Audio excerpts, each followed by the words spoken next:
Shalom, brothers and sisters. Welcome to God's Gym, Daily Devotions, Day 505.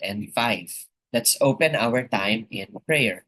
Dear Heavenly Father, we thank you for your sovereignty and this privilege of being able to spend time with your word freely. Heavenly Father, today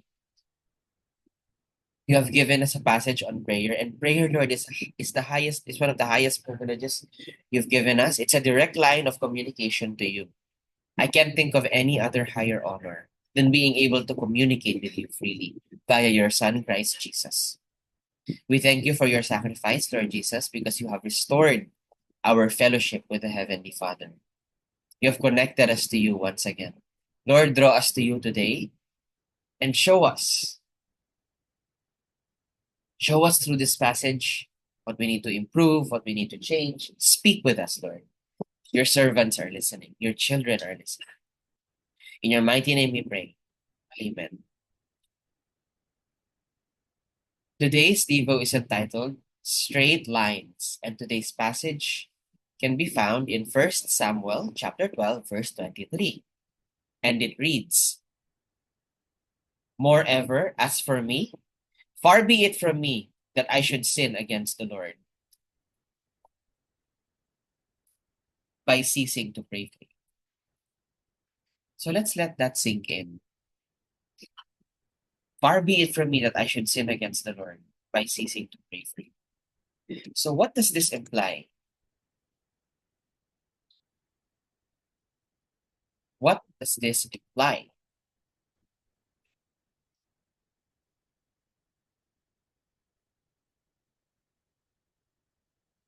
Simply put, it is it is a command or a challenge that we should pray fervently. According to the book I'm using for Devos, do you guys know anyone who is heading the wrong direction? Someone who is struggling with overwhelming problems or temptations? We are called to pray earnestly for them.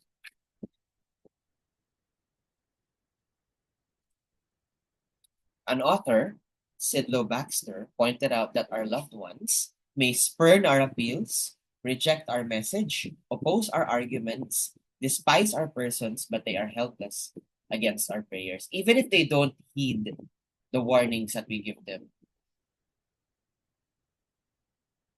We can only pray for them. Prayers will always be heard. And let's talk to the one who can actually change their hearts, because only Jesus has the power to change a person's heart. I'm reminded of this song from Casting Crowns. Lord, I lift my friend to you. I've done all that I know to do. I lift my friend. Complicated circumstances have clouded their view. Lord, I lift my friend up to you. Because there's a way that seems so right to them. And you know where that leads. They're becoming a puppet of the world, too blind to see the strings. Lord, we lift our friends up to you. We should earnestly pray for these people, no matter how many times they may reject us.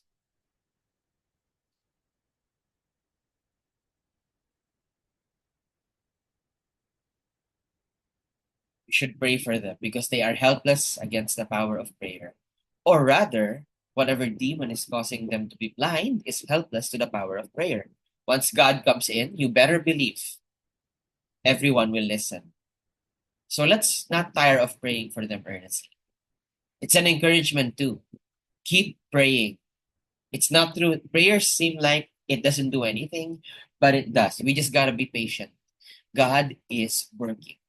When He's trying to restore or change a person, He doesn't hurry. He does it patiently. He breaks them lovingly if needed, and He builds them back up gently. God has the best and most perfect methods. I know this from experience. So let's ask Him who can actually change the heart of a person. Let's pause and reflect.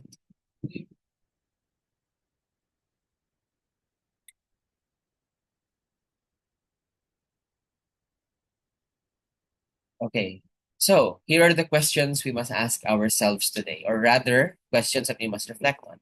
How important is prayer? How is it a privilege? Who do we need to pray for fervently? Now, this is between you and the Lord.